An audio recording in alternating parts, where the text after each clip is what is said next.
Roguelikes used to have a very bad reputation in the West. They still kind of do, but it used to be so much worse.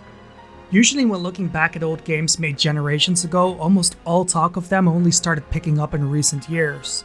Or if there's older talk, they won't mention any mechanics fitting within the roguelike genre because it's not something they're familiar with, ensuring that so many old rogues are labeled as another JRPG.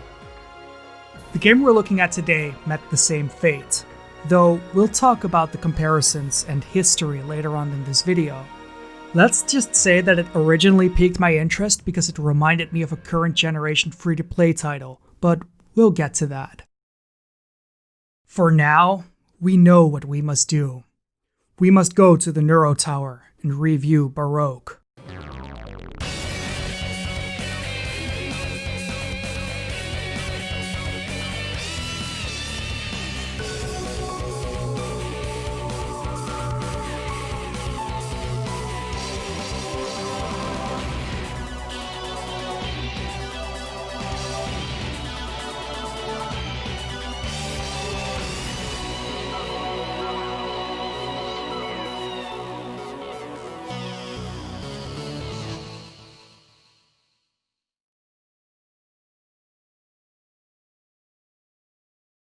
So, before we go over the story, let me give you the full context of the setting and characters that you start out with.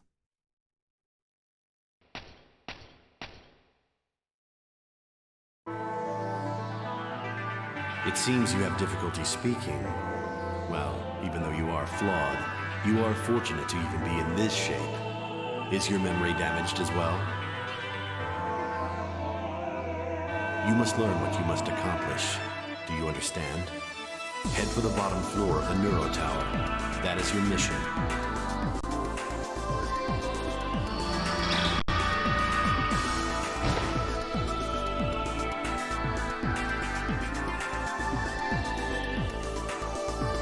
Use it. There is meaning in you using it.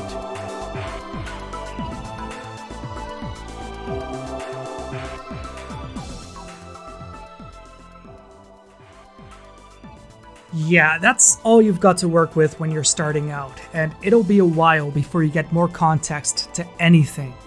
The story in Baroque is a fragmented mess, but it is one intentionally.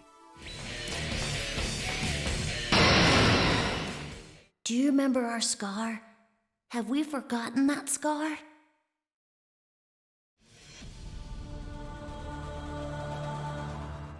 Because of its fragmented nature and the way you have to seek out all the tiny bits and pieces of info, the game's story lingers on your mind more to try to put all the info you have together. At least, if you're invested in it. I can see the approach not being for everyone, but that's how the game works in general. Baroque is not a game for everyone, but the people that it is for are going to get a lot of mileage out of it. The way you can get to more of the story beyond the basic objective of going to the Neuro Tower and using a gun at some point isn't just by progressing through the tower and beating the game. Story progression is tied to certain objectives and events, none of which are tracked. In his poem, Sakutara Hagiwara said, "Uah, good evening. Uah, good evening. Uah, uah, uah, uah. The man of this household is bedridden. I feel strange. I feel like I died once before." There's NPCs in town and in the dungeon, and they'll have things they want or need, things they're afraid of, and it's up to you to figure out what to do with this info and pull it off. Doing this, you get more information about the world, the cataclysmic event that set everything in motion, and yourself. Of course, this is a roguelike. Once you go into the dungeon, there's no turning back, but there are some ways in which everything is connected. You're not getting this. Heartseeds are rare. I actually want to bury it and have it grow into a beautiful flower, but... You're right. It's better if I disappeared. I want a heartseed. I love... Die. Die, you're right! I'm going to die! Die! Die!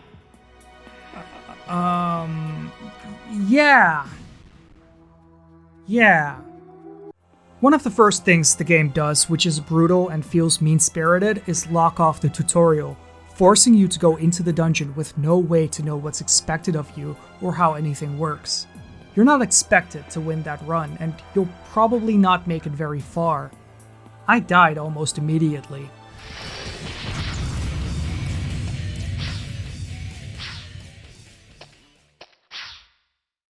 After that, you get some cryptic explanations about simulations and a possible failure and a hope for future success, whatever that means.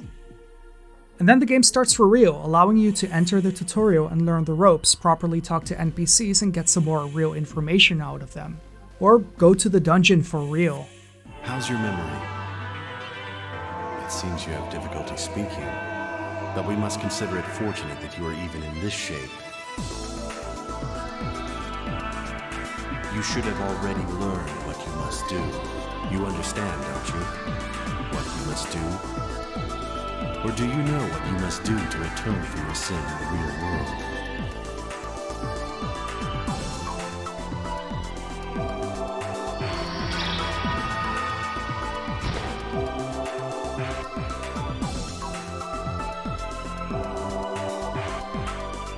Use it. Do not give it to anyone. There is meaning in you using it.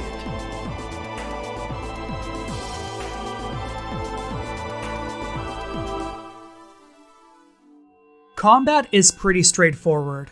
You have 3 different attacks on 2 buttons. You have your light attacks, which can combo, a charge attack, which you do by holding down the light attack button. This sends enemies flying backwards when you hit them.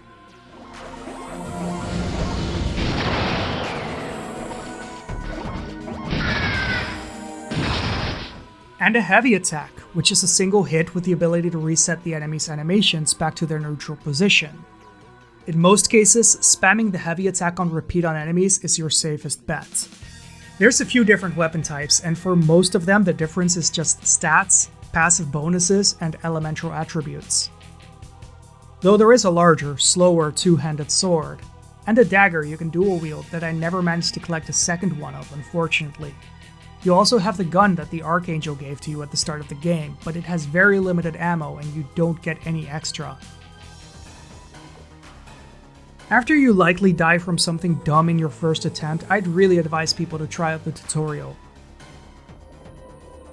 Not only does it teach you pretty well, but you also get to keep the experience points and items from it, so your next run in the dungeon is made a lot easier.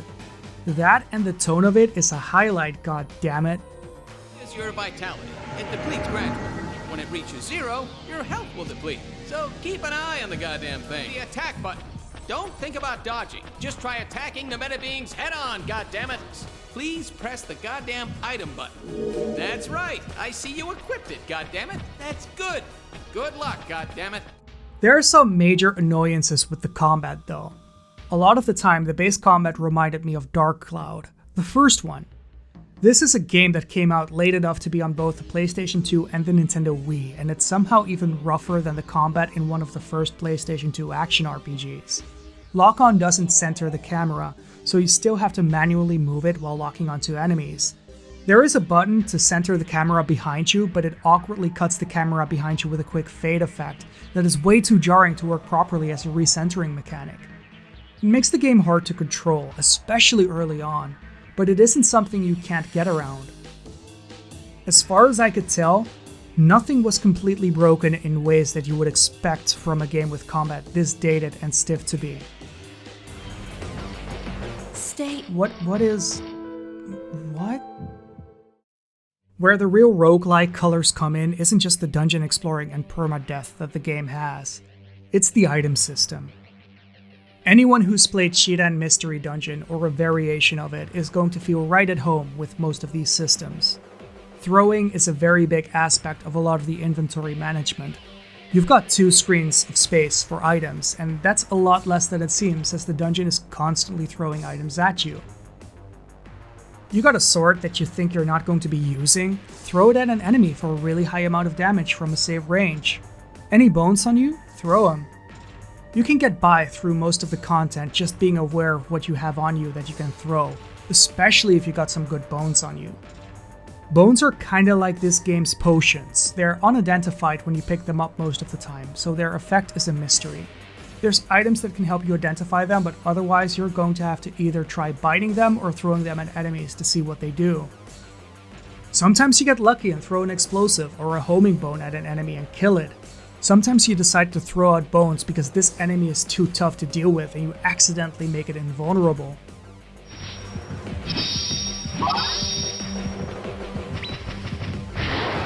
Sometimes you take a bite out of a bone and it's a healing bone that helps you. Sometimes you take a bite out of a bone and it breaks your teeth. Either way, biting bones is a way to regain vitality, so there could be a moment where taking that risk to bite a bone is a completely reasonable and sane thing to do despite the risks.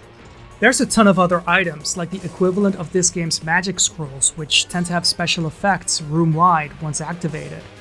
Like summoning all monsters on the floor to the room that you're in, or damaging all enemies in the room.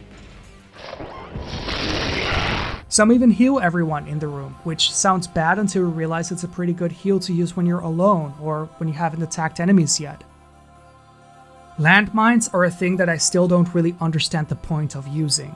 I guess it makes more sense with how the original version of this game moved, but we'll get to that. There's almost no good reviews or info for this game on YouTube, so I beat this game about 4 times and I did a bunch of extra stuff, as well as play a bit of the original version as well. So when I say I didn't find a use for something, that's across 4 completed runs and several failed attempts. Okay. So let's talk vitality. If you've played any traditional roguelike, then you're probably familiar with the hunger mechanic.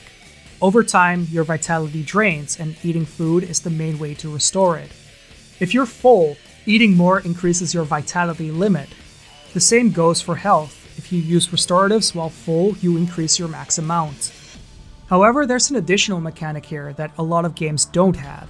Food can spoil if carried around for too long. Eating rotten food still gives you the benefits like normal food, but it gives you a stomachache, reducing your attack and defense until you cure the status effect. All food, including rotten food, can be cooked by throwing it over a... God damn it. Okay, so all food can be cooked by throwing it over a fire. Cooked food items restore more of the health or vitality they normally help recover, while halving the amount of the other, making them another risk that in some situations is worth it. Halving your HP when your vitality is nearly empty because you got more items to restore the vitality is a pretty easy option, though you can always throw your rotten food at enemies and damage them that way. I've seen some people complain about the vitality mechanic, and I'll be honest and say that I don't understand these complaints at all. It's one of the most lenient hunger meters that I've seen in any roguelike. With the amount of food thrown your way, it should be impossible to run out of vitality unless you're outright choosing to ignore basic mechanics. This is doubled by 2 other factors. One being that most enemies, if they don't drop an item, they'll drop a vitality restorative that floats in the air. And there being 3 difficulty settings, easy, normal, and hard, with all 3 adjusting vitality and health rates to be either more restrictive or accommodating to players depending on what they want. I've also seen complaints about difficulty, but after I figured out how to play the game from having played the first 2 stages of the tutorial, I could back-to-back get to the end of the Neuro Tower and beat the game with no problem. If you know how to deal with inventory in a roguelike, the game isn't too hard, and that's fine, since difficulty isn't really what the game is aiming for. I can understand that for an audience mostly familiar with action RPGs wanting to shotgun the game and rush to the end, however, it's going to be brutal, since most of them let you ignore your inventory, and don't punish you too hard for going too far into the game with how their experience mechanics tend to rubber band, depending on your level relative to that of the enemies.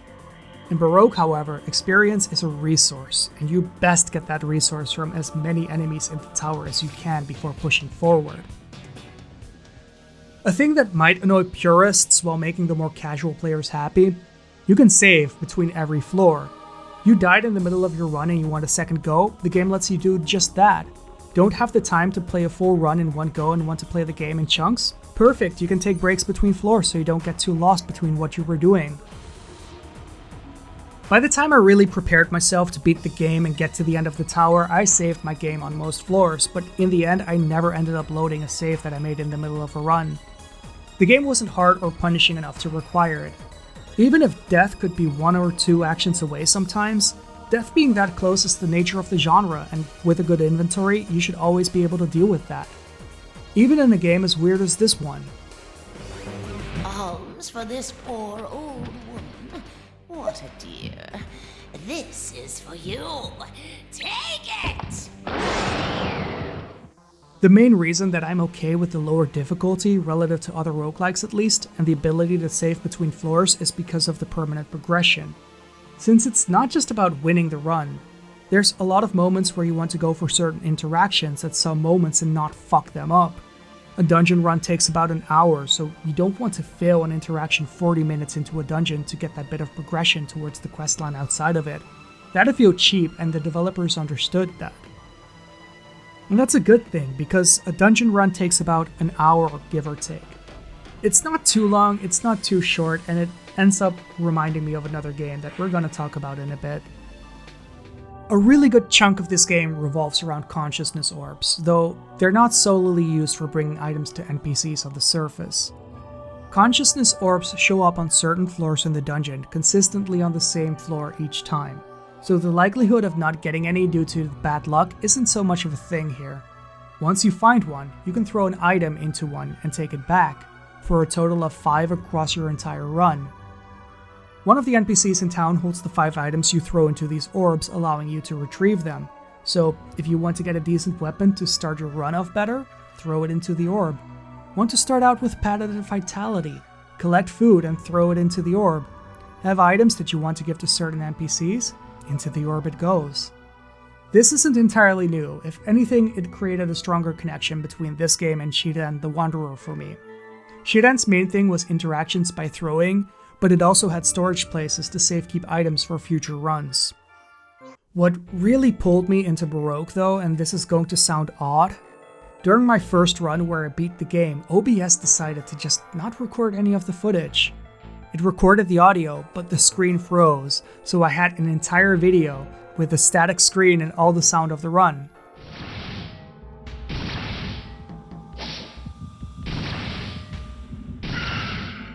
So, because I wasn't too sure how the game was going to respond going back to the town outside of the dungeon on a new run after beating the game for the first time, I decided to just restart from scratch and record that. And then the game responded differently because it saw through my bullshit as that of someone who has been here before.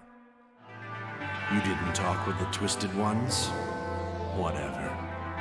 Only this time, I exist at the same time somewhere else. That is because this is not the real world. When you awaken, that will be reality. Do you understand? Illusions do not exist in reality.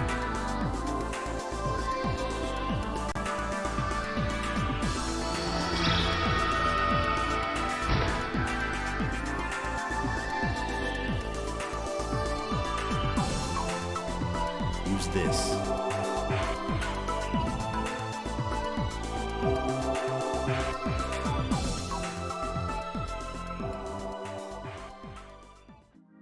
Not only that, but the first run where I died early on and wasn't too sure what to make of the experience, it turns out that that first run, you kind of can't clear the game yet.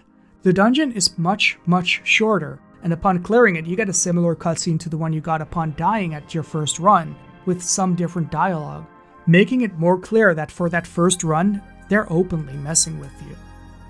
Some of the new interactions I got also answered a few questions I had early on, and since I figured out I could more openly mess with the setting, characters, and certain weapons, I found interactions that answered even more of my questions now that the game had invited me to mess around with it as much as it had messed around with me.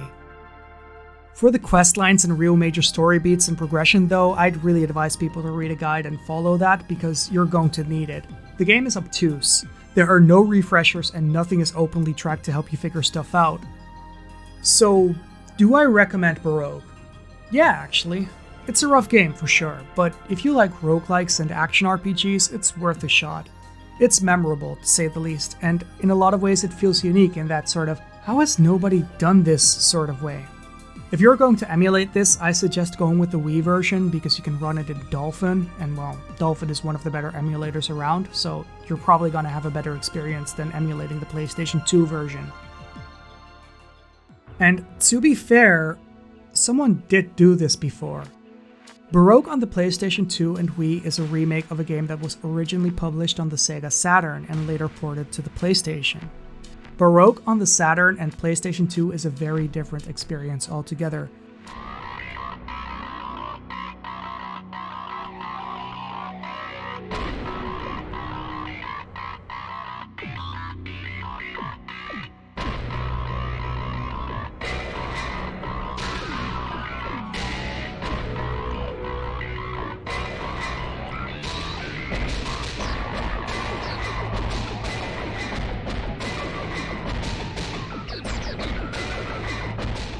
As far as I can tell, the story is the same in the version this review is about. But instead of a third-person action RPG, it's a first-person dungeon crawler using 2D enemy sprites. It feels like something that could have made for a very ambitious Doom WOD.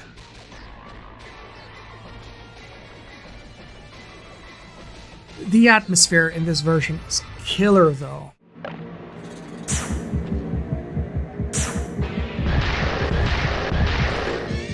It feels like a completely different kind of game, and I wonder what led the developers to go for such a drastically different approach for the remake. Though, having played the PlayStation 1 version, I can't say that I was too high on the controls and gameplay of it. If you thought the PlayStation 2 game was stiff, this is much, much worse. Though I can see the need for a lot of the inventory in this game more, with your mobility being limited like this and the enemies pretty much always facing you directly, spells and mines start mattering more. When I looked for information on Baroque, I kept seeing people say they wished they could play this version instead, and while I do agree on the aesthetics being a lot stronger in it, the steps backwards in gameplay made me want to stop after just 2 runs. It might be worth checking this version out if you played a bunch of the modern versions and want to experience the mood for a moment, but beyond that, I can't recommend the original version of Baroque.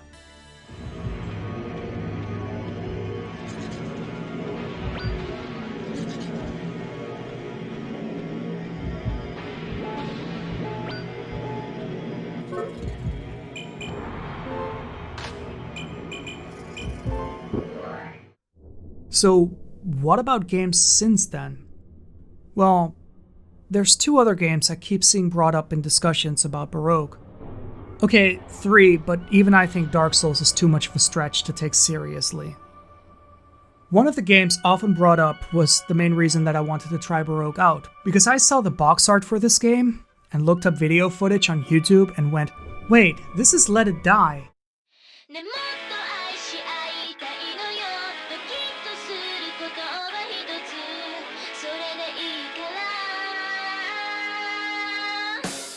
Let It Die is a game that I'll forever be mixed on, and not for reasons most critics usually complain about. I like most of the gameplay, and I like most of the format. The first thing that usually comes up is that it's supposedly pay to win, in a game that is entirely about scavenging resources to R&D better gear before moving on. You could pay to revive during boss fights, but it's a very bad idea and generally not worth it. Reviving is mostly there in case you die during a dungeon while carrying rare materials that you want to bring back, as every payment option is one of convenience. If you die while out exploring, you can always retrieve your equipment by killing your former body. That is what you can skip by paying the fee. It's why I wish the revive option was never there, so we wouldn't be having this conversation that is led by people trying to brute force their way through a game they don't fully get. And that is something that I saw reflected with Baroque reviews a lot too. Nobody seemed to understand the roguelike mechanics, and they kept complaining the game is way too hard and unfair, and when playing it, I kind of found that it was too easy and too simplistic in a lot of ways. At least in terms of gameplay. The meta story is a different thing altogether. The more I played Baroque though, the less it resembled Let It Die, at least outside of the mixed response the game got back in the day. Instead it started resembling something else. The Binding of Isaac is a messy action RPG roguelike with meta progression systems outside of just winning your runs, with a heavy emphasis on biblical references. The sad thing is that in almost all conversations and info I could find on Baroque from people who actually knew how to engage with it, these 2 games came up a lot. Both of these games wouldn't come out until much later after it originally released. It took a very long time before Baroque got the redemption that it actually deserved. Anyway, this was AboveUp. I hope you enjoyed this video. As always, this video has been brought to you by people supporting me on Patreon. If you wish to become one of the names that you see scrolling on the screen right now, you can head over to patreon.com/AboveUp and I will see ya.